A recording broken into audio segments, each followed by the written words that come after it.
Good morning. Buenos dias. Good morning. Oh my God. Who do we have here with this fabulous Selena cup? We have Liz from Calidad Holistic Wellness and Cafecito y Calidad. Oh my goodness. I hear cafecito right there. Wow. Is that what you said? You said cafecito I said calidad? Cafecito y Calidad. Okay, so for some of you who don't speak Spanish, what does calidad mean? Calidad means quality, which is what our community deserves. That's where it stems from. And it actually, can I share the story? Yes, but I'd like to just dive right in. Let's just dive right in. Let's dive in.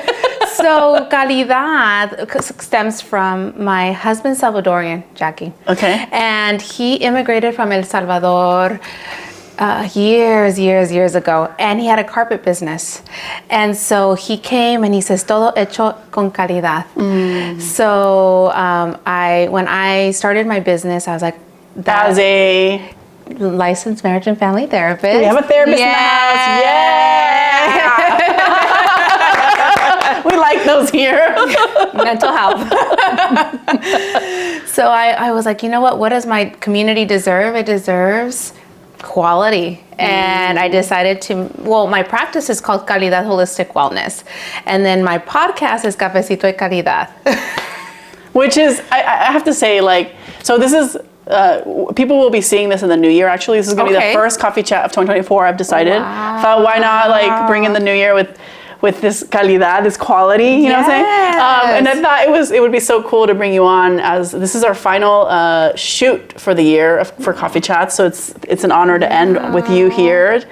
You know, she's building a community where she can provide, mental health support. And so we're going to dive into a topic that I thought was going to be really important. But before we get into all of that, I always like to, I know you've already told us a little bit about your business, your podcast, but I always like to ask the existential question, who is Liz? Who is Liz? Who are you? Wow, let me grab my coffee. That's what we have the donut. And we have the donut. My donut. So it's perfect for this existential question. You know?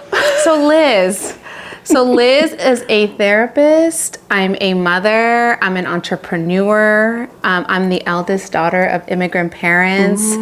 I am a wife. I am a sister, and I'm a amiga. I'm a creator of many things. Yeah. And these are all things that I'm just now discovering, Yaki. And it's been a journey, and I'm really excited to share it all with you today because and I'm sure it'll tie into our conversation. I'm certain of it. If anything we've learned is our journey and our experience informs so much of how we carry ourselves and the work we're doing and all that good stuff. So excited to see how you got here, you know?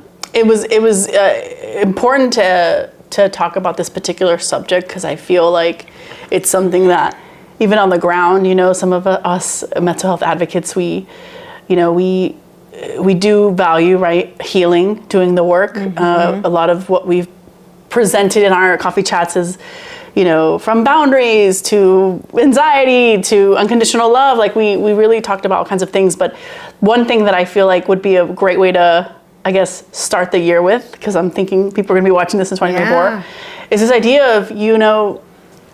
idea of self-awareness and awareness. And what's going to be really excited to hear from you today is I think there's just so many parts of that. And I think, so anybody in their journey, they might be already healing and this will apply. And then there's some people who haven't even started the journey, and why is that important?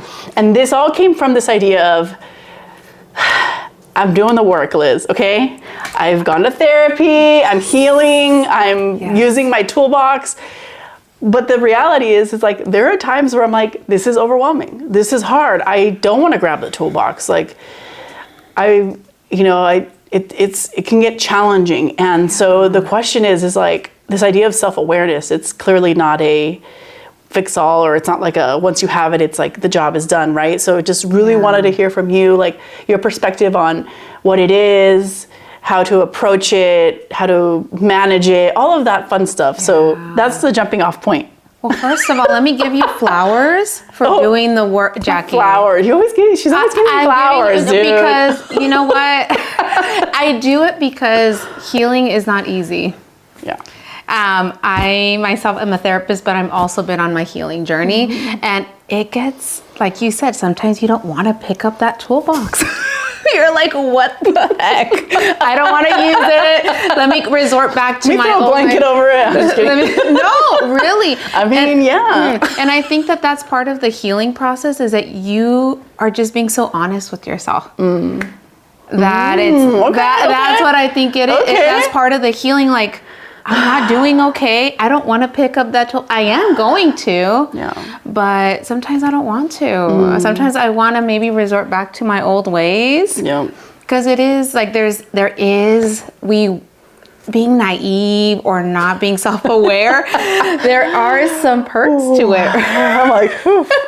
There is, yeah. Yeah, that's why I want to give you the flowers before we even dive into this, because there's some people, that's why some people don't want to go to therapy.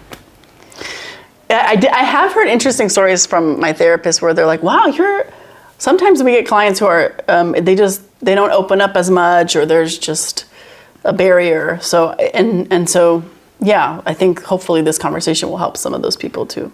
Yeah. So thank you for the flowers. I will, that's another thing I'm learning is I'm going to say thank you. Because some of us are like, oh, we don't deserve, but like I say thank you, and I thank you. Yeah. I'm giving you a rose back for supporting. Let's knuckle pump. Yeah. Thank you. What you know what we are? We're the cycle breakers. Oh, okay. Let's talk about that. What's that? I think I know, but let's break it down. The cycle. Let's break it down, because I feel like that's why the self-awareness part is so hard. So being a cycle breaker, and we're seeing it a lot in like the first gen, Jackie, is that we are deciding that we want to take a different route than what we were taught as children.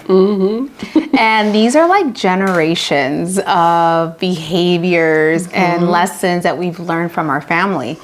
And whenever I get this question, like, do I really like this self-awareness? Like, is it working for me? It is. Because it can be lonely, honestly. It is. Within your own family. It is lonely. But it takes 3 generations to break a cycle.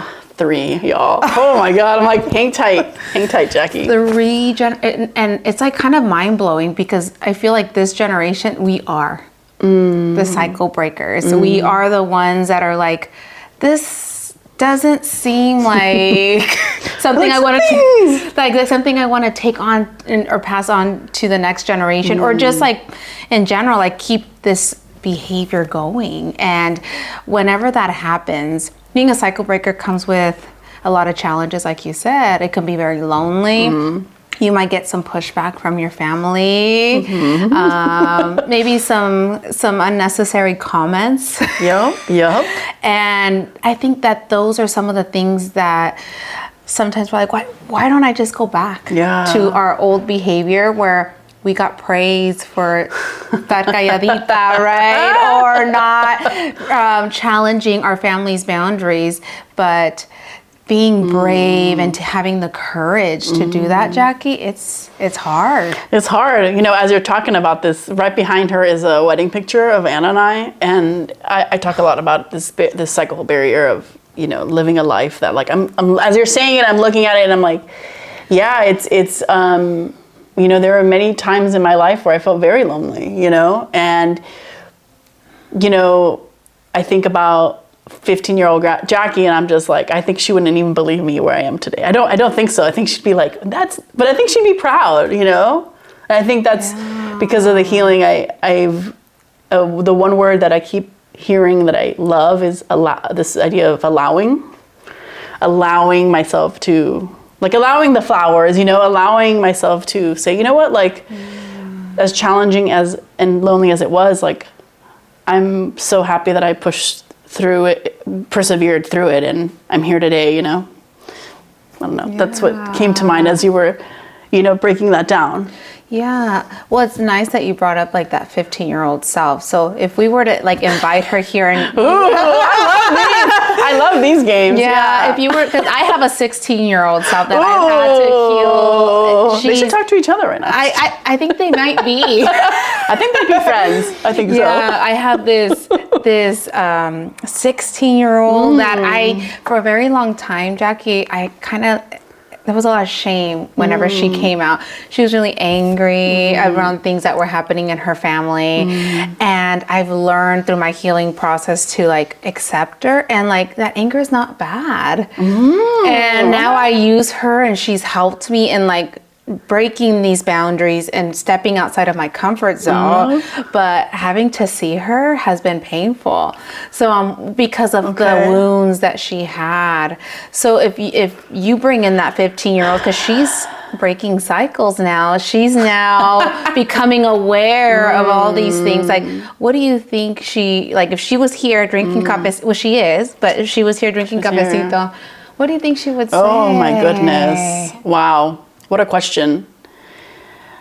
Oh, I'm getting like shivers. I'm getting shivers. That usually means trauma's moving. I'm an EMDR therapist. Are you serious? Is that a good thing? Yeah, that means, as you know, my slogan is healing through conversations. Yeah. We love that. We love that. We're here for that. So the shivers is actually your body saying that because our body keeps the score, Jackie.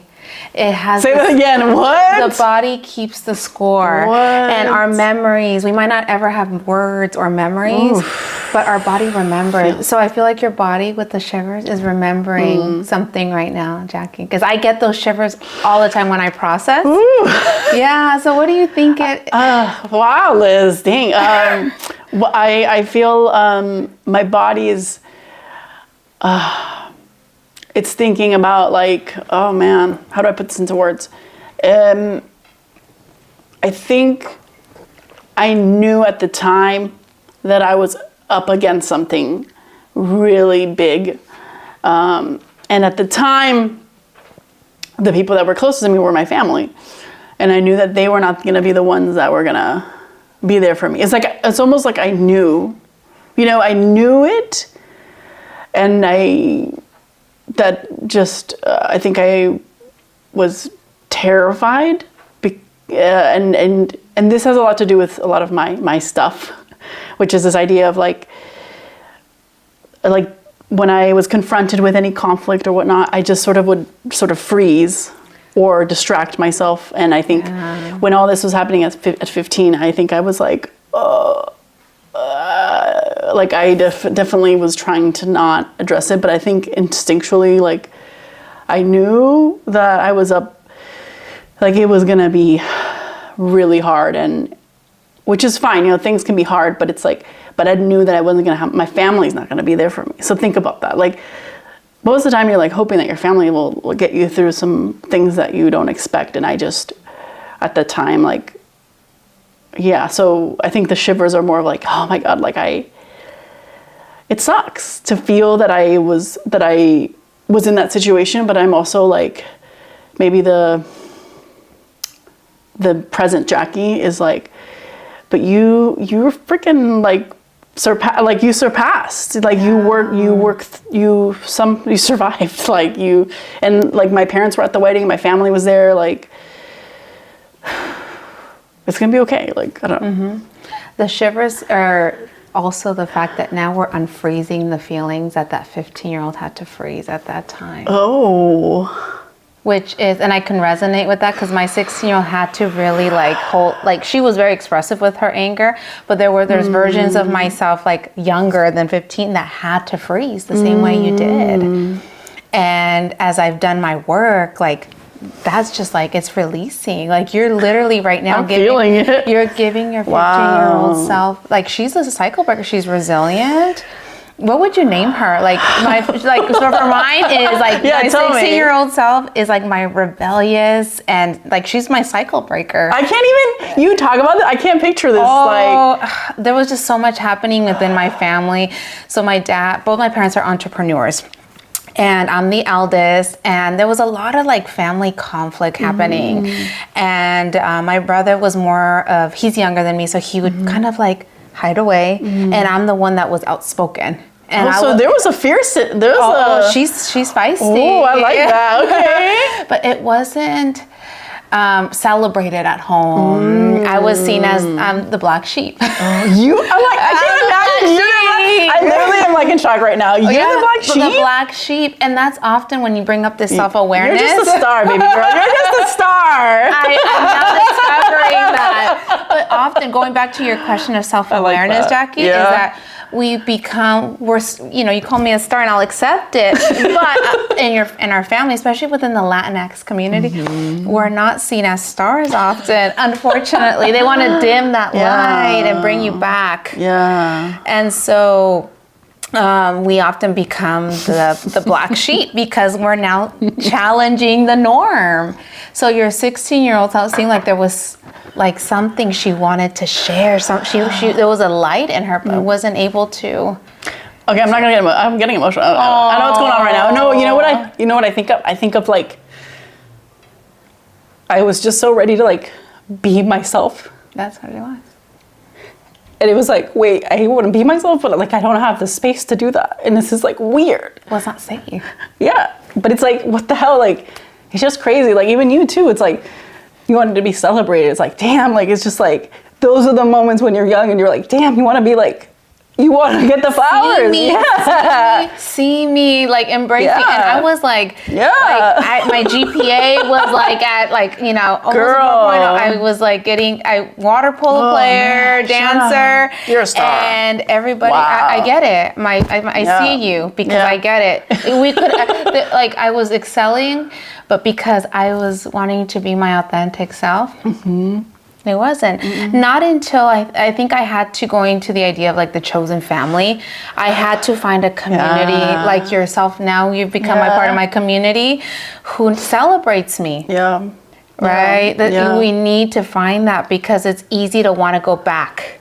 Going back to that, right? Going back to our old patterns of like, I don't want to use those tools. Well, where is that community that's embracing all this newness, right? I love that. Yeah, like Moffitt, our mutual contact. Yeah. Like going to this, we went to a sound bath and it was like, I'm going to ask Moffitt, to know that like, because it's scary to try new things, but you're right. Like when you have people that you understand that, you're like, feel more safe, So I think that's life-changing.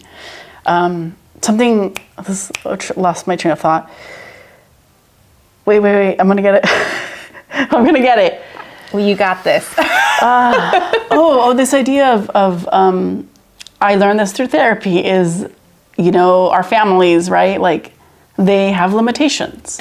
Like as much as I needed them at a certain place for me, like, and that was even as I talk about it right now, I'm like, that was a hard one to process, to be like, well, there's certain limitations on how they can understand me and see me.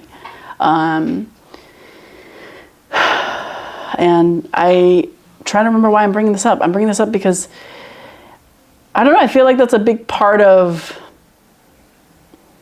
like allowing yourself to be who you are and loving yourself, because I did find myself wanting that validation from my family. Like I spent a lot of time trying to make my family comfortable, and it wasn't until I was going to propose to her, because we were like lying to the kids and stuff, I was like, hey, like I can't do this anymore. Like I can't even like enjoy this special time, and now I have to like keep it from you. I'm like back in the closet, not telling the kids. And my therapist was like, you gotta choose you come first. And I was like, I do? Like, that was really hard, because I didn't want to be I hope my family knows this. Like, I'm not here to be an instigator, like I'm just here because I see things they don't. And why does it have to be a bad thing? Like, I'm trying to help us evolve as a people. So I don't know. That's been something that has been important in my process. So I don't know how you have come to terms with your family and limitations and what that means for your growth. Well, one of the things that I've had to remind myself is that trauma helps us understand behavior, but it doesn't justify behavior. So I can understand my own parents' trauma, and they went through their own experiences. They immigrated from Mexico. They went through their own challenges and obstacles. However, it doesn't justify them wanting to continue to put me down or see me in a negative way, and that's hard. I was gonna say that's huge. Like, what helped you with that process? Well, I mentioned earlier, I'm a mom. That's pretty cool. And I have a 2.5-year-old, and I feel that he, like, I wanted to make sure that the cycle broke with me. And I wanted my son to use his voice to be who he is and to embrace himself. And I was like, and I realized that, okay, well, Liz, you're gonna have to implement some boundaries here. Yeah. Because I didn't want his light to be dimmed like mine was. So I always like reminded myself, like, it's not only for you, but it's also now for your child. And he is, and I think that he's helped me heal so much in that I see him, he's so independent. He's smart. He's literally the most outspoken little 2.5-year-old. He just got tested at a school, and they kind of underestimated him when he got in. He's 2.5, and they don't accept him till 3. And they were like, he sat down, and he knew everything. Wow. And I was like, if only I would have had that growing up. And that to me was like, wow, okay. My husband and I like fist pumped each other. And we're like, wow, like that is reassurance that we're already breaking cycles here. Oh my gosh. But even for those folks who don't have children, the fact that who is your community now? Who are you choosing? Who is celebrating you now? Because when I was I have a very distant relationship now with my family. And one of the things I've just realized is that I felt lonelier when I was with them. And I felt like the universe now has put people like yourself, no, really, who like really love and embrace me. And those tamales I brought you earlier, I brought her. And a Selena cup. Wait, I'll bring it out. Do you want to hand me that? So there's a story behind that. Oh. Yeah, so that's why I decided to text you and tell you I was going to bring up. Okay. So that was one of the ways I'm breaking cycles, is that for many years, well, my grandmother passed away. She was like my mother figure. And so after she passed away, nobody wanted to really teach me how to make tamales. What? And everybody was like, let's just buy them, or like there is I'm like, feels very familiar. Which is why I love our family. And I was like, my back hurts when I make them, and I'm like, but I want to pass this on to my son. It's their Latin culture, right? It's what keeps our traditions alive. So I was like, and it's funny because it's like, it's traditions, but it's like, it's connection. It's like, it's like literally like, it's literally like, you know, with the internet and the technology nowadays, it's like to just make these moments, like these core memories that we remember growing up. Too. You made them. So that's what I was saying, Anna. So my family, same thing. I mean, my family was like, you know, I mean, I didn't grow up in a space where there was a lot of Latinas. Like I grew up. I mean, it's a great town, but I grew up in Irvine. And so for me, going to Mexico and seeing my cousins and embracing my life out there was like, my culture was like very special to me. And then I'd come back here and I'd be like, where is it? Like, it was very confusing. Like an absence. Yeah, an absence, looking for something. And so for me, I'm like, no, like, I want to make the tamales, you know, I want to do all the things because like you said, it's a way to, I don't know, for me, at the end of the day, it's like, it's all about connection, love, family, friends, like, that's the core. Yes, and with me, some of my core memories was when my grandma was alive, like sitting around the table with cafecito. There you go. Right, making the tamales, hearing her stories, and learning about her life, and she would complain that I wouldn't spread the masa, right? You know, but you're like, I may have gotten the same complaints. But you know, like she was teaching me, so I was like, so after she passed, I don't know if there was like a grief in which it brought up memories for family, and they didn't want to teach it. So after my family and I became very distant, I was like, how am I going to learn how to make these? TikTok University. Thank you, TikTok. I love it. I went on TikTok. Within 2 seconds, I found like 20 recipes. Absolutely love it. So one of my close friends I've known for over 15 years, shout out to Sarah. I was like, hey, and she has a very similar relationship. She's still connected, but we're like each other's like sisters, soul sisters. I love it. So I was like, hey, come over. Will you help me make the tamales? And she sat down with me and we made them. And we just talked and laughed and shared stories. And my husband made the sauce and they came out like really? so good that... we have to try it here. Yes. And so I had, I was like underestimating myself. I ordered 4 dozen from somebody else. I'm going to cancel them because I'm going to make the chicken ones. Oh, hell yeah. I'm making the chicken ones this weekend. Oh, amazing. Yeah. So going back to like breaking those cycles is that, there are things that our culture has such beauties like food, or coffee, but there are some things that maybe might not serve us anymore, Jack. And I feel like during healing, that's one of the things that needs to happen is what do you want to continue embracing and what do you want to maybe let go? So it's not an all or nothing. I like that. I like that. Because some people I have to give up everything. No. What are some of the traditions? What are some of the things that you want to continue passing on? Yeah. And I feel like that also, as soon as you said that, I thought of just also this idea of behaviors, I guess, habits, as it pertains to mental health. Like for me, and there's an episode we talk about a little bit more in detail, but boundaries. Like I'm a people pleaser.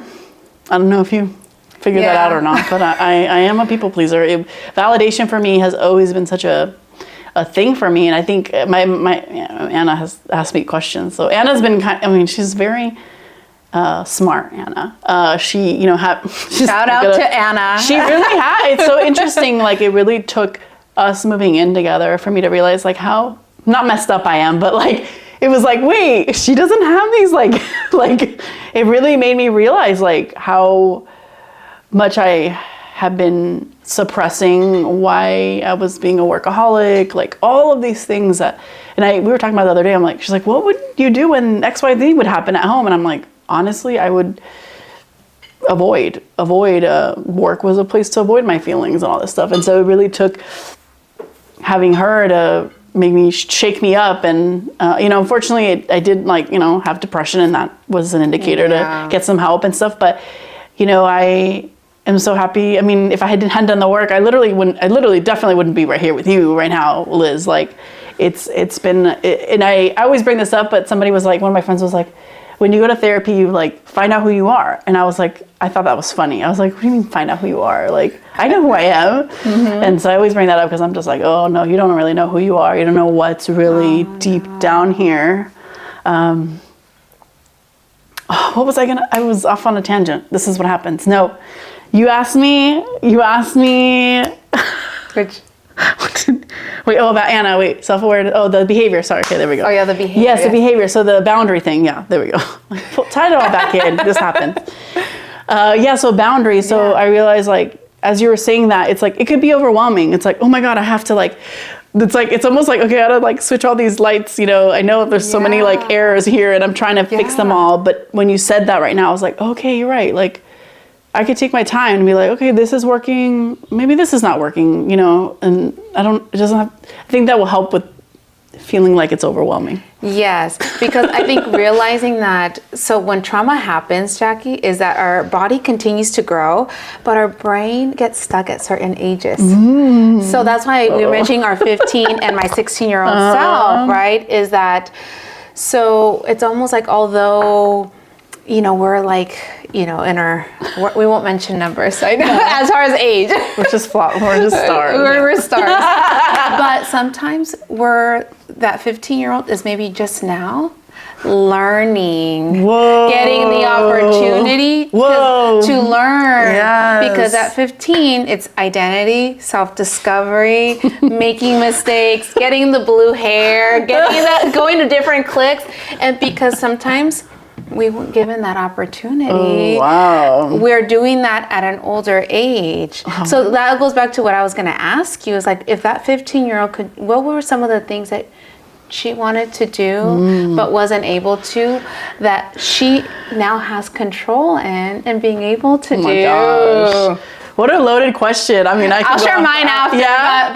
But what do you think? That's a great question. 2 things came to mind. One was I was in theater. I was an actress. Wow. I was on, and I remember I was in a play. I played in middle school. I played a pirate, so I played a man, a male character.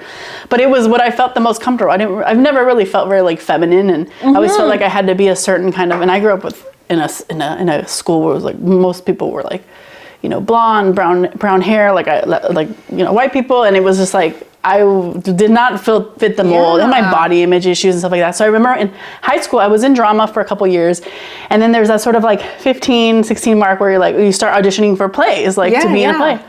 And I made a very specific decision to not continue because I was like, people are going to find out I'm gay because I don't act like a straight woman.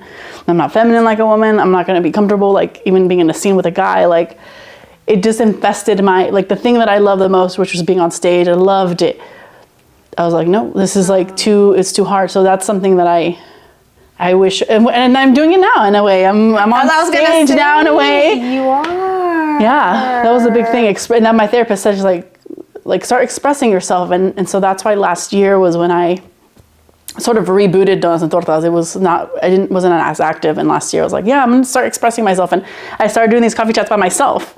I was just like, look at the camera and be like, okay, like I need to slow down. Like I was telling people like what I was trying to do to figure out.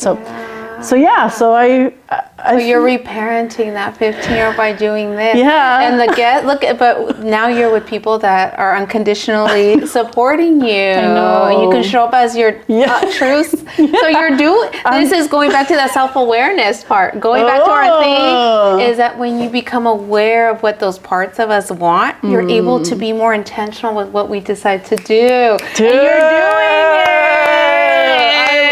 I love that.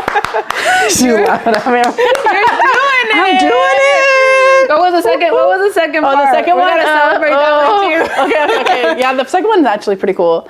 The second one is I was one to be very. I like to say now. I used to say very too emotional. Now I use the words, the framing of I'm very in tune with my emotions. Good. So I did learn that from my therapist. Because in my home, it was like, oh my God, and she'll tell you, I love my family, but yes, I'm the one that's like very sensitive, in tune with my emotions, and I'm not afraid to express it and to try to understand my feelings, right? But then over the course of years, they made it very clear they do not want to engage in that. I mean, I remember we were just talking about this the other day, and my dad brought up, when I was a kid, when I was like 5 or 6, and we played soccer as a family, they'd be like, oh, Jackie, I would always end up crying when they took the ball away from me, right? And at the time, I'm like, this whole time, I'm like, damn, I'm such a brat. Like, what the hell's wrong with me? But then I'm like, no, you know what happened? It was like, I was always so afraid of, I psychoanalyze myself, but I'm curious what you think. But I was like, now I think about it, I'm like, wait, no. I'm like, I didn't like competition because I was afraid, like, if I didn't win, that means that I was invalid. And so had I had more conversations with my parents and being like, why are you feeling that way? I would have probably tried to understand that, like, it's okay to lose. It's okay to fail. And so what ended up happening? I became a people pleaser. Failing terrifies me. Like, it makes me super uncomfortable. Your trauma response. There you go. Funny. Yeah, mine too. Yeah, there you go. But now I'm in a home where I'm like, never even in our relationship, never once has she ever, because I've had other relationships where they also tell me I'm too emotional and all this stuff. But like with Anna, it's like never have I ever had to feel like I'm too emotional, too sensitive. Like if anything, like she's like, okay, let's try to understand what we're feeling, like really feeling safe. Yeah. And so I've been able to like process my feelings and my emotions, and it's helped me to like, you can feel hopeless and excited at the same time, emotions can, like, it's okay to be angry, like you were saying earlier, but I didn't grow up, like at 15, I was like, oh my God, it was like suppressing everything, dude, like everything. I believe, but going even back to that self-awareness, you wouldn't have been able to choose the partner that you did if you hadn't done the work that you did. No, really, because I can speak to that with my husband. Yeah. I had very unhealthy relationships prior to him, and now you're fist pumping. Now we're fist pumping. I love it. And like I was just choosing people because my self-worth was very low, right? And I had to, through therapy, I had to really work on my father wound and my mother wound to heal that, because I was I was reenacting the relationship I had with my parents with my unhealthy relationships.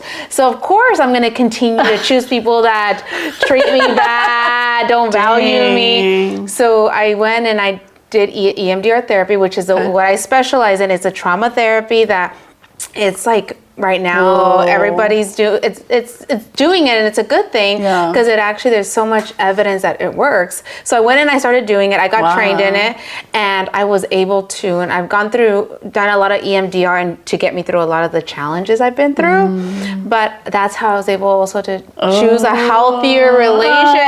So going back, so self-awareness can be really hard, but it also gives us the opportunity to choose a different path.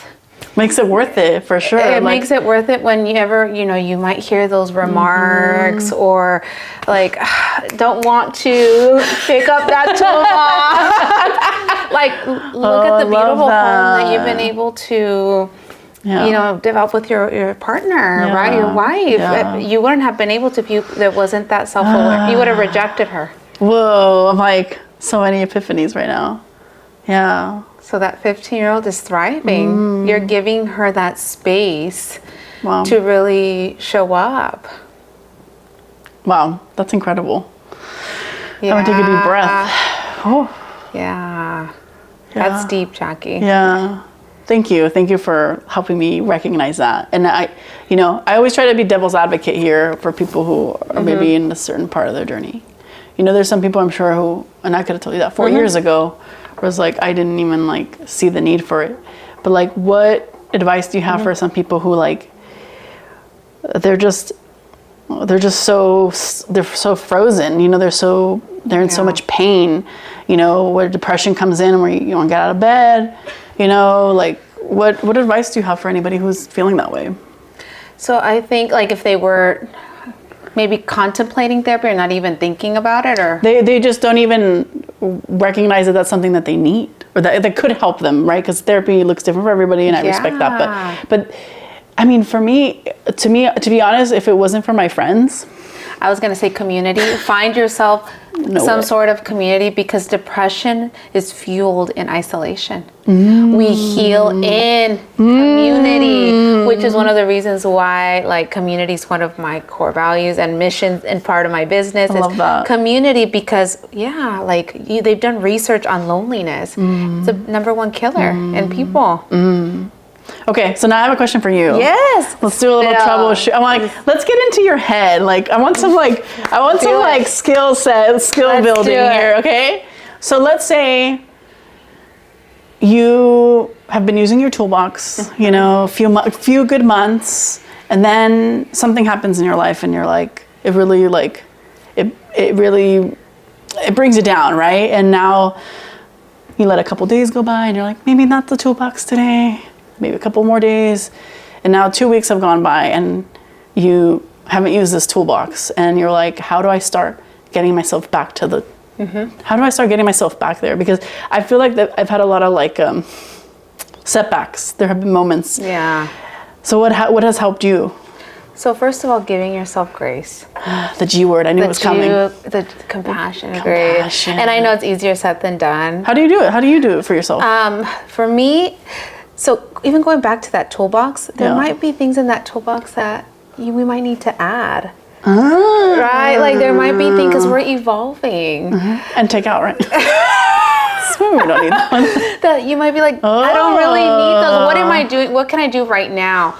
Is it that I go and I take a shower with warm water and just to kind of cleanse all this stuff off? Do I just incorporate that into my routine? What am I doing right now that is bringing me? I'm here. I'm surviving. I'm resilient, right? Can we get a yes? So what is it that's keeping me going? So that's where I always say we are so resilient. So so the toolbox, and I feel when we just have the idea of the toolbox, it's good to have it, but what other things? So Jackie, is there things that you're discovering about yourself that you're doing right now that are maybe not in your toolbox that maybe we can add to? Your I will toolbox? add to? Yeah, that you're doing from right now. I think I don't practice this, but I feel like I should add it to my toolbox. What is it? I think it is something I already, it's one of those things where I'm like, I know already that if I don't start off my day knowing that I'm making sure I'm okay, I know my day's not gonna go so well, right? So waking up and just doing things for myself, taking even half an hour, whether that's like going on a walk or just reading or, making my bed or just journaling. Like I know that if I don't start my day making sure I'm okay, then it's, I don't know not that I don't know what kind of day I'm gonna have, but I know that I know the days that when I do that, like I notice them, so that's something I'd like to put in my toolbox, is just finding a way to make that a more of a consistent behavior habit. But are there things right now that you're doing? That you're doing, not that we're gonna. Yeah, not that we want to add. Yeah, that's what I mean. Like, yeah, what are you doing right now that's maybe not in your toolbox, but we can say I'm doing it, and we can add to it. I see. Yeah. Okay. Yeah, I am. One thing I have been doing is when I feel flustered or whatnot, I really my breathing has improved a lot. Where I'm just like, it's almost like I catch myself and I'm like, take some deep breaths, and then I start to do whatever task I'm doing, whether it's like personal or professional. I like do it very mindfully. I'm very present. I'm just like, I'm just gonna focus on making sure this gets done, and I'm like, everything else is out the door. Like it's just this. So that's something that's a skill. Been pretty. It's helped me a lot this year. So put that in the toolbox. Okay. It's in there. Yeah, I think it made it in there. That's definitely it. That's called mindfulness. Oh, okay. What's funny? It's like I've heard about mindfulness I would say the last 10 years. Yeah. And I always thought I used to think it was just like, what is that about? It's all fancy. It's all fancy. Yeah, I'm like, what is this about? I'm like, nobody has time for that. And I'm like, let me tell you, like, something I'm always realizing is that like all these little cheesy sayings and all these like practices, like, yeah, they mean something. They do. They have a powerful effect. And I don't live with regret in this sense, but I'm just like, man, like how can Jackie have been so, I don't know if it's naive or blind, but I'm just like, man, like I don't know, I'm like, if 10 years ago, if I would have, been like, oh, maybe I'm gonna practice that, I don't know. Well, maybe but her disconnecting was probably what she needed to do to survive, though. Wasn't ready to face it, huh? Well, because if she would have faced it at that time, what do you think would have happened? Oh, man. I mean, I definitely wouldn't be here, but I don't know. I'd hope I'd be okay. I don't know. What do you think? Well, because disassociate or disconnecting gets a bad rep. Oh, let's talk about that. Yeah, it gets a bad rep because, like, oh, I hate disassociating. I'm not present. Well, that's actually your nerve. We all disassociate. Like, we all do. Yeah. It's our body's way of protecting us. So imagine if maybe that 15-year-old was not as disassociated. Would she maybe even be here right now? Would my 16-year-old be here right now? Right. Probably not. Right. But it was our body's way of like, don't take all this in because it's going to be too much. But maybe because right now you've cultivated this safety net, all this stuff is finally, I like that, feeling comfortable to come out and for you to be able to heal. Yeah. That 10-year-old was coping. She was doing the best she could. Yeah. That's a good way, and it's a good way to like make peace with the past, I guess, too. Yeah, your body and your body. Because our body, we sometimes are like, well, why are you so like unmotivated or disconnected? But your body was doing what it needed to do. It loved you that much that it didn't want you to absorb everything that was happening. I never thought of it like that. Yeah. Oh, wow. And it needed safety, and it didn't have the safety net it needed to be able to thrive the way it needed to. That's why kids who are, in not the healthiest environment, they don't play. They can't be creative because all they're doing is trying to survive. And I always feel like you having this platform, me having my platform, it's my way of now playing. I say it all the time. I love that. I say it, that awareness. That is. It's me playing and having healthy conversations and people holding space for me and holding space for it's play. Play that I didn't have when I was younger. I love that. Oh my God. We're playing with coffee and donuts. I mean, that's such a great way of looking at it. It does feel like play, you know? And it's, it is hard work, you know, being committed to something, but I don't know, I've been having these feelings, and I'm sure, let's take a minute to acknowledge that you also have been in business for a year, right? So I've been in business since 2019, but on my own. On your own. We both have a similar anniversary, January. Yes. So congratulations, because it's not easy, and you know, because you also have your podcast. I have my Donas and Tortas, like, you know, and I bring this up only because I'm like, I made a decision at some point at the start of the year saying, you know, we're going to grow our business, but this Donas and Tortas is a priority to me. It is who I am. It is like, no matter what happens, I told Anna, I was like, I'm going to continue to do this until ya no estoy aquí. O sea, this is my playground. This is my playground, and this is something like, and now I'm connected. Now I think I have more language now that we've talked today. Is that, this is in a way, this is it's allowing like my 15-year-old and my 22-year-old and my 5-year-old to come in and be like, let's have a party, like let's do it. So look at how many cycles, just even talking to how many cycles that you've broken, and because you've become aware. So okay. I think I'm liking this awareness thing. Yeah, because it's so funny. I brought up this topic with you because I was like, oh my God, like there are hard days. Everyone, and that's just part of it.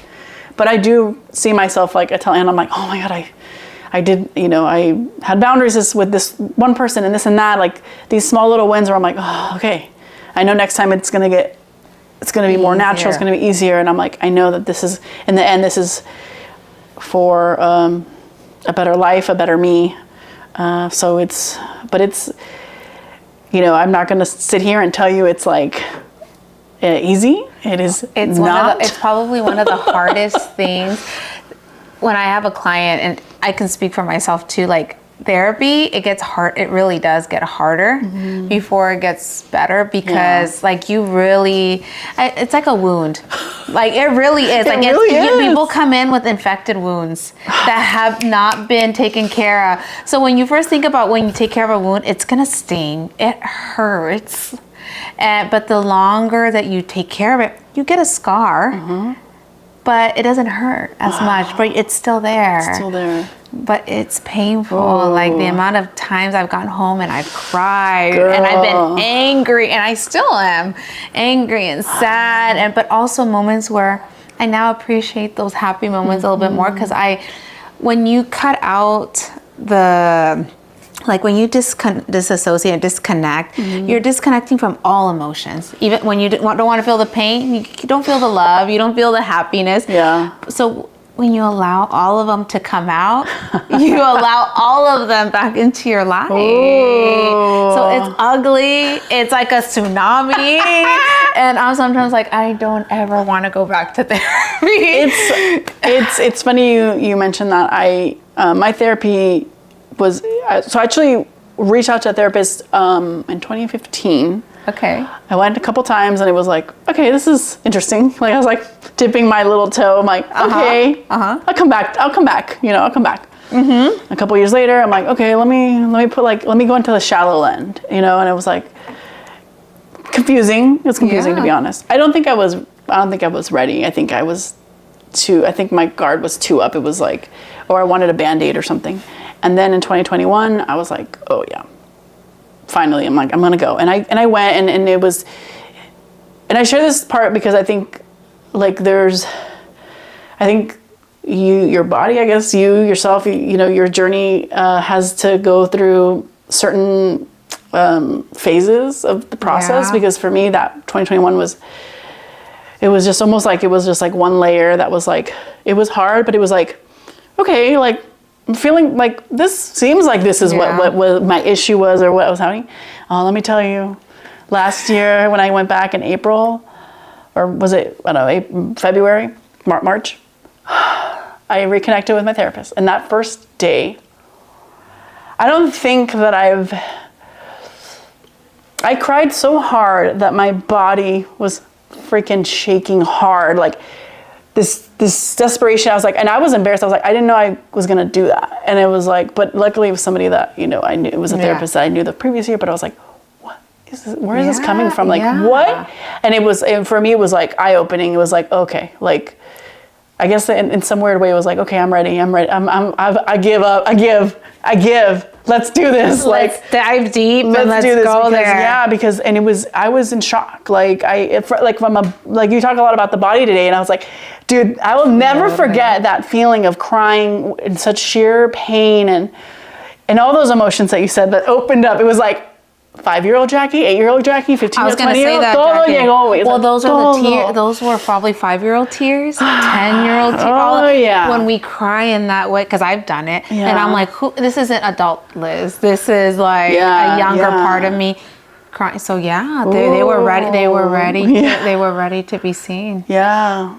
Yeah. But I'm happy that it happened. Let me tell you, like, what do you think shifted after that cry? There's always something always shifts after those big. After that one session, I was like, I'm ready to. Sounds dramatic, but I think I was ready to do whatever I needed to do to change my life. I mean, essentially, like I was like, and a lot of things happened after that, you know, and that led to where I am today, you know, because I was like, like I didn't even. I mean, I felt very unhappy, and after that one session, I was like, this is a priority now, because how the hell am I? How did this happen? Like this. I am a priority now. I am a priority now. Breaker. Yeah. Good for you. Yeah. How did that even feel to say that? Like, I am priority. Oof. Because girl, like myself, everybody else was a priority before us, right? It was scary, but it was exciting. Yeah. I mean, obviously I had a partner who was supportive in the process, but it was like, I was like, it helped me focus, and there was definitely last year was really great. Like it was, like mentally, I think I was like, just, who's Jackie? Like, how did I get here? Like, where is Jackie? Like there was a lot of those kind of questions, honestly, that I had. Those existential questions that you asked me in the beginning. Yeah. Oh yeah. There was a lot of that. And wow, that's heavy. No, that is. And because I'm so in tune, like a lot of my work has been like my body, and like I can now feel it. And I had to reconnect with my intuition. That was part of mine, is that I lost connection to it. So that also led me to making these maybe unhealthy choices, or, you know, choosing unhealthy relationships, because I wasn't trusting my own body or my own intuition, right? That. And now I don't question it. If something says, it's a no, right? That's awesome. Or something that excites me, I'm going to embrace it. But I had to reconnect with my body. And that is I think part of being a cycle breaker is learning to trust. That, like standing in and it's hard. I was going to say, I think that I would love to learn more about that journey for you, because trust, there are days where I'm like, okay, but for the most part, it's definitely a work in progress. It's like sewing, like it's happening. Yeah. What has helped you to have that trust? Being burned a lot. Oh, okay. Choosing, once again, like choosing, like now when I because I've had unhealthy relationships that my body now recognizes. So it's like, why do I feel this? Like, when did I feel this before? Oh, that past relationship or that past friendship. Okay, I'm maybe gonna not get as close to this person. But you're asking yourself that's the awareness. Yeah, that's the awareness is like, why are you feeling this way? Or even like, why is your body feeling so excited? Well, because this sounds like, you know, these are experiences that you've had with other people. But it's like that dialogue versus like, you're dumb, right? Like all those negative Yeah, all the negative stuff. I get like anxiety. I get uncomfortable. And that's the part where I'm like, and for me, I'm like, I'm uncomfortable, and I'm like, my first reaction is like, if I don't get my toolbox, it's like, oh, I'm just gonna ignore. I'm just gonna like, I'm not gonna address it right now. But now I'm like, no, like, why lean in? Like, why do you feel uncomfortable? And I'm getting comfortable talking about it right now. Like, I don't like to be uncomfortable. It's like, I don't like to, like, yeah, like when it's like it's like, I wish to be more trusting of myself and being like, no, see, Jackie, but I'm like, like it's because as kids, the only way that we can control our environment was by controlling ourselves. So anxiety stems from not being in control. So that's why I have a little Liz who, if I get the good grades, my parents will not fight as much, right? Because you internalize that as children. It's our fault. So if we can't control our environment, what do we control? We control ourselves. So also one's going back to that, right? Like, like learning it. Oh, and it's scary, but learning to let go. So scary. And anxiety isn't always good, or it's some of it is good. It's good to protect you. That's what I've learned. Protect but also, but is there some that's wanting for you to take that next step? So the anxiety that's like, this feels a little uncomfortable, but is this gonna get me maybe to the next step? Oh, then it's okay. Yeah. That's my 20 as well. If you're watching this 2024, that's definitely like an anthem for me this year. Well, I guess I'll say it. It's like is how to really. I understand now. I acknowledge that like my issue right now is like I don't trust myself enough as I should.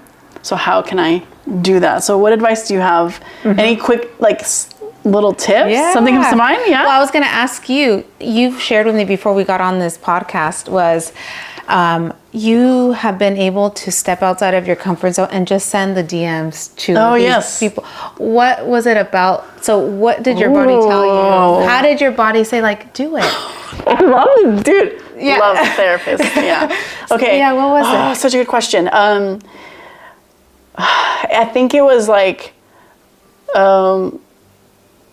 this is going to sound really ridiculous because in that moment I feel that, but I don't necessarily feel that. But in that moment, I feel confident. I feel fearless, and I'm not afraid if they say no. Like, because to me, I'm like, I'm so excited. I'm like, why not? But what led you to that? Like, so say you're choosing an account that you're going to go and reach out to because you want them on one of your coffee chats. What tells you, I feel comfortable reaching out to maybe them? Emotionally, it just is a feeling of like alignment and excitement. And how do you feel, like even you saying that, where do you feel that in your body as you're talking about? Because the people that I've brought on, it's because I see that these people would value who I am because I value who they are. Like there's this sort of like, you talk about the space of like the people who are gonna like see you. Like I think that like these people could see me the way that I want to be seen. So where do you feel that right now in your body? Because we connected on social media. We did. So how do you like, where do you even feel that right now? Because so that's what you need to keep in mind as you're continuing that. If you're in an alignment and you're choosing people to connect to, you're going to feel it in your heart. So, and if you don't, then maybe that's something that you need to step back and reconsider. For me, I feel it a lot in my chest and in my stomach. I'm like, if it doesn't feel right, I feel it right away in my stomach. But if it feels in alignment, like my body just feels like a sense of calm. Trust, like learning to really, your body will not steer you in the wrong direction. I will definitely take that. I'm throwing that in my toolbox. Took it.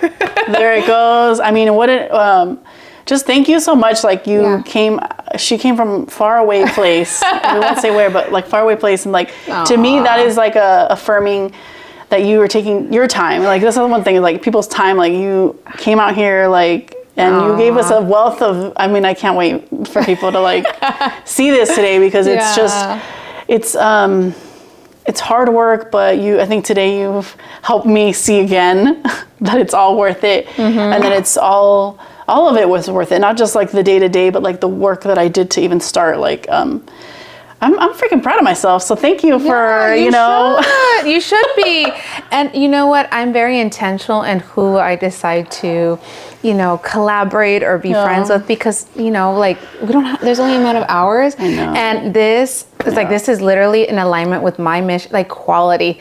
And Jackie has shown me so much love and kindness. You really have, in the little short period of time, you really have and I knew when you sent me that YouTube video on that in my email, and I was like, wow, like you really are like intentional and very mindful of your relationship, and you really care. I do. And Thank you. And I was like, I watched it. I'm like, wow, she was listening. Yes, girl. I'm like, she saw me, she listened, and it just felt. I'm like, this is like a relationship that I know will last. So thank you. Oh my God, I'm speechless. No, thank you. Like, seeing the work you're doing, like it's like so motivating. Like, I just like giving you flowers. Like, go check her out. She has her business and her podcast. She does live recordings too. Yes, so please, we'll have your information down here. But perfect. Thank you for letting me open up today. Oh, of course. I didn't realize I was gonna get emotional, but